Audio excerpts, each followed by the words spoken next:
Summary of standard ellipse. ठीक है, इसको याद करने से क्वेश्चंस करने में बहुत आसानी हो जाएगी।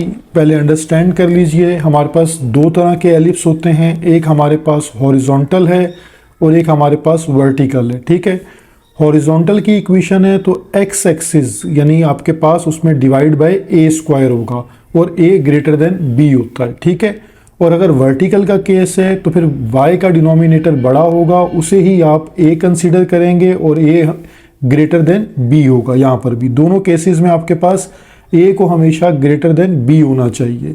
सिर्फ डिनोमिनेटर को चेक करना है कि x एक्सिस का डिनोमिनेटर ग्रेटर है या y एक्सिस का डिनोमिनेटर ग्रेटर है। इक्वेशन में प्लस साइन होगा और इक्वल टू हमेशा 1 होगा। अच्छा, ये रिलेशन जो है C square equal to A square minus B square दोनों के लिए सिमिलर वर्क करेगा।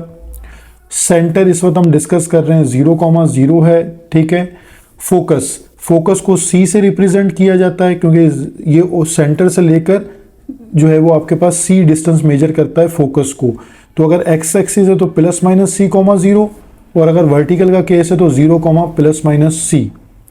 अच्छा, वर्टाइसिस जो है वो मेजर एक्सिस पर होते हैं। अगर मेजर एक्सिस हॉरिजॉन्टल यानी एक्स एक्सिस है तो प्लस माइनस ए कॉमा 0 और अगर ये y एक्सिस पर है तो 0 प्लस माइनस a।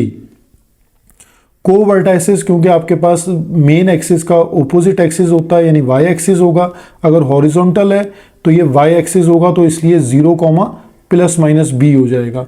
और जब y एक्सिस वर्टिकल पे आपका मेजर एक्सिस चला जाएगा तो x एक्सिस आपका माइनर एक्सिस हो जाएगा तो ये प्लस माइनस b 0 हो जाएगा। इसेंट्रिसिटी दोनों केसेस में सेम फॉर्मूला से आएगी और लेस देन 1 रहनी चाहिए यानी ग्रेटर देन 0 और लेस देन 1। अच्छा, इक्वेशन ऑफ सिमेट्री कह लें या इक्वेशन ऑफ एक्सिस कह लें इसको, तो दोनों चीज़ें सेम है आपके पास और इसको आप मेजर एक्सिस भी कह सकते हैं। ठीक है, तीनों बातों से आप इसको रिप्रेजेंट कर सकते हैं। अगर हॉरिजॉन्टल है यानी एक्स एक्सिस है तो इसकी इक्वेशन क्या होगी, y इक्वल टू 0 और अगर वर्टिकल है y एक्सिस तो फिर x इक्वल टू 0। ये दो इक्वेशन को रिप्रेजेंट किया जाता है। अच्छा, डायरेक्ट्रिक्स जो है वो दोनों के लिए सेम फार्मूला से आपके पास आएगी और हमने फार्मूला को ड्राइव भी कर लिया है। मैंने दोनों फार्मूलाज आपको बता दिए थे। तो इसको आप प्लस माइनस जो है वो c/e² से फाइंड आउट कर सकते हैं। ठीक है, दोनों केसेस के लिए, नहीं बस यहाँ x और y का फ़र्क आ जाएगा प्लस माइनस c/e²। ठीक है, ये इस तरह भी रिप्रेजेंट किया जाता है। मैंने इससे पहले आपको इस फार्मूले से भी बताई है, x इक्वल टू a/e से भी इसको एक्सप्लेन किया है।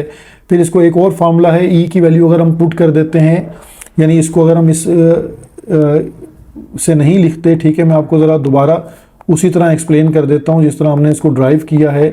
तो x इक्वल टू हमने a/e लिखा था, e की वैल्यू अगर हम इसमें पुट कर देते हैं c/a तो ये a² c यानी प्लस माइनस a² c। आप इस फार्मूले को याद रखें।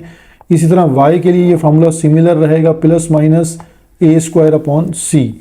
तो ग्राफ भी आपको देखें समझ आ गए हैं कि ये अगर हॉरिजॉन्टल केस है तो ये आपके पास इस तरह बन रहा है और वर्टिकल केस है तो ये y एक्सिस के अलोंग बन जाएगा। ये दो तरह की ओरिएंटेशन है आपके पास।